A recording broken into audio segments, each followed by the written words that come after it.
যায় প্রায় 1 লাখের উপরে ভোটে। যখন সেই অ্যাসেম্বলি কনস্টিটুয়েন্সির ভোটের আমরা অ্যানালিসিস করি, আমরা দেখি 1 লাখের উপরে ভোট চুরি হয়েছে 5 ক্যাটাগরিতে। ইদার ডুপ্লিকেট ভোটার অর্থাৎ নকল ভোটার, কিংবা অবৈধ ঠিকানা ইনভ্যালিড অ্যাড্রেস বা ইনভ্যালিড ফটোগ্রাফ বা অবৈধ ছবি, কিংবা একই বাড়ির অ্যাড্রেসে বহু সংখ্যক ভোটারের রেজিস্ট্রেশন, কিংবা ইনভ্যালিড ইউজ অফ ফর্ম 6, যেটা কিনা নতুন ভোটারের রেজিস্ট্রেশনের জন্য ব্যবহার করা হয়। আমাদের এই তথ্য, এই ডেটা কিন্তু election commission of India data এবং এটা পাবলিক ডোমেইনে রয়েছে। আমরা যখন এই তথ্য সামনে দিই, গত 4 দিন হয়ে গেছে, কোয়ালিটি অফ ডেটা, আজকে এখানে যারা ডেটা অ্যানালিসিস নিয়ে কাজ করে, যারা বিগ ডেটা নিয়ে কাজ করে, তারা জানলেন আমাদের কাছে কোয়ালিটি অফ ডেটা কত গুরুত্বপূর্ণ। কোয়ালিটি অফ ডেটা নিয়ে কিন্তু বিশেষ কোনো কথা ইডিআই বলেনি। যারা বলেনি যেগুলো ফেক ডেটা, এটা আমাদের ডেটা নয়। তারা একবার বলছেন নোট নিন, একবার বলছেন সাইন করুন, একবার বলছেন শুধু একটাই কোয়ালিটি অফ ডেটা নিয়ে বলেছেন, একজন মহিলার ভোটার স্লিপ নিয়ে, পোলিং স্লিপ নিয়ে বলেছেন। এই অনুষ্ঠানের পর আমরা কিন্তু বিক্ষোভ দেখাতে যাব। যুব কংগ্রেসের আমাদের নেতৃত্বে 4 জন আছে, তাদের মধ্যে একজন ফায়না যাবেন, তারা করছিল প্রোগ্রাম। আমরা বলেছি যে একসঙ্গেই আমরা সবাই মিলে এই অনুষ্ঠানের পর আমরা একত্রিতভাবে আমরা প্রতিবাদ করব এবং সারা বাংলা জুড়ে যে যেখানে পারবেন রাহুল গান্ধী অ্যারেস্টের প্রতিবাদ করবেন। আমি এখানে শুরু করি। আপনারা জানেন যে পৃথিবীর ইতিহাসে প্রথম, আমার মনে হয় যে এক ঐতিহাসিক প্রেস কনফারেন্স রাহুল গান্ধী যেদিন করেন, সেখানে আমি ছিলাম। তিনি একজন রিপোর্টার, এডিটর, মাল্টিনেশনাল কোম্পানির সিও। তিনি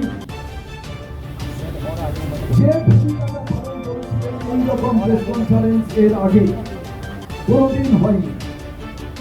সেই প্রেস কনফারেন্স দেখানো হবে, কিভাবে ভোট চুরি করা পদ্ধতি তা দেখানো হবে।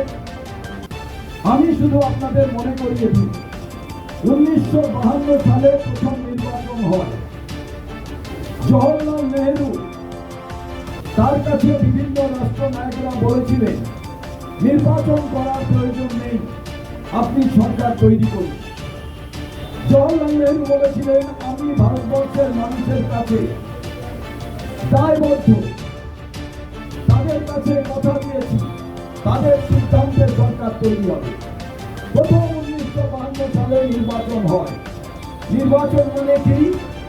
ভারতবর্ষের নির্বাচন, একজন ঠেলাওয়ালা, একজন রিক্সা চালক ভাই, আর সুপ্রিম কোর্টের প্রধান বিচারপতি, কলকাতা হাইকোর্টের প্রধান বিচারপতি, একজন বড় ব্যবসায়ী, সবাইকে লাইনে দাঁড়িয়ে আগে ব্যালট পেপারে ভোট দিতে হতো, এখন বোতাম দিতে। এই নয় আমি বিখ্যাত মানুষ, আমি অনেক টাকার মালিক, আমি আলাদাভাবে ভোট দেবো, এইরকম কোনো সিদ্ধান্ত নয়।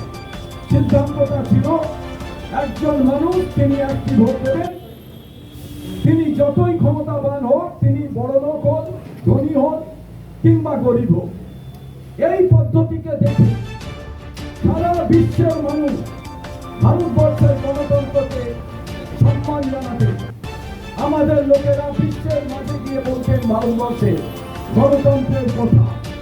এখানে বিউটি অফ ডেমোক্রেসি ছিল কি না? বিউটি অফ ডেমোক্রেসি 5 বছর অন্তর ভোট হবে, সেই ভোটে মানুষের রায়ে সিদ্ধান্ত গ্রহণ হবে, তারা সরকার তৈরি করবে।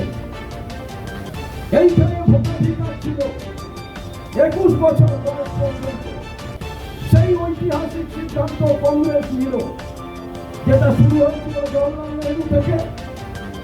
তার নাতি রাজীব গান্ধী সিদ্ধান্ত নিলেন, হিস্টোরিক্যাল ডিসিশন, ভোটিং রাইট 21 বছর থেকে কমিয়ে 18 বছর।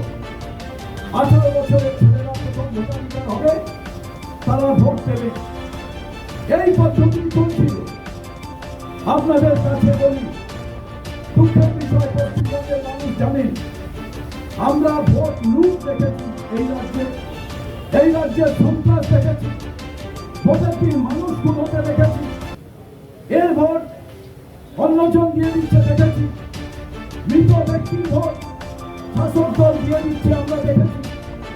এখানে অর্গানাইজড ওয়েতে সাইন্টিফিক রিগিং আমরা দেখেছি, আমরা এখানে ভোট দখল দেখেছি, আমরা এখানে এলাকা ভিত্তিক ভোট দিতে না দেওয়া দেখেছি, ভোটে কি সন্ত্রাস দেখেছি।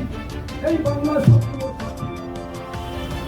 এই বাংলার মানুষেরা গিয়ে বলছে যে অন্য রাজ্যে ভোট চুরি হয় না, অন্য রাজ্যে সন্ত্রাস হয় না।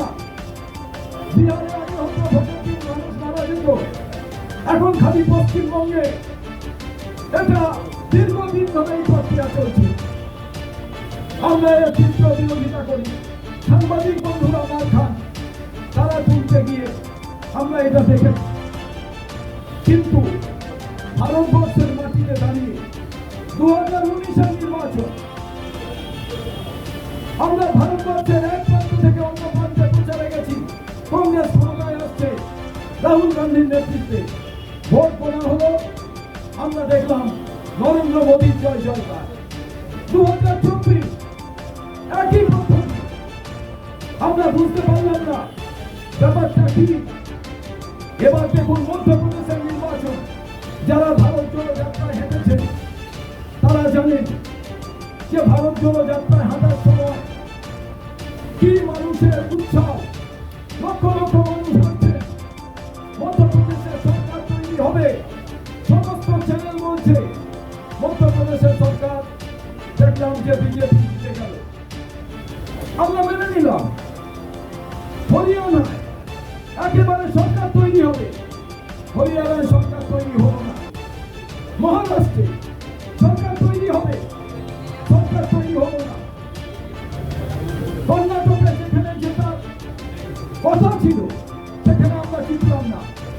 একটি মানুষ প্রতি মুহূর্তে তিনি কিন্তু লড়াই করছেন দলের দুর্বলতা নিয়ে, দল কোথায় শক্তিশালী করা যায় তা নিয়ে। তার নাম রাহুল গান্ধী। কিন্তু সঙ্গে সঙ্গে তিনি দেখছেন যে বিধানসভা লোকসভায় কংগ্রেস শক্তিশালী, সেখানে কতটা ভোট পেয়েছে আমার দল শক্তিশালী কিনা। এই কাজ করতে গিয়ে তিনি দেখলেন যে মধ্যপ্রদেশে তো হারার কথা নয়, গুজরাটে তো হারার কথা নয়, হরিয়ানাতে তো জেতার কথা, মহারাষ্ট্রে তো জেতার কথা। এবার তিনি যখন অনুসন্ধান করলেন, সমস্ত ডাটা নিলেন, আপনারা সবাই জানেন ত্রিপুরায় ভোট হয়েছে। আমরা যারা এজেন্ট বসি, আমাদের সই করে দেওয়া হয়, পিআইডি অফিসার বলেন এত ভোট হয়েছে, এত হয়নি। আমরা সেগুলো নিয়ে এসে পার্টি অফিসে জমা রাখি এবং আমরা হিসেব করি কত পার্সেন্ট ভোট পোল হলো। ত্রিপুরাতে ভোট হয়ে গেল, কেউ বলতে পারছেন না কত পার্সেন্ট ভোট পোল হয়েছে। 3 দিন পরে জানা গেল যে সেখানে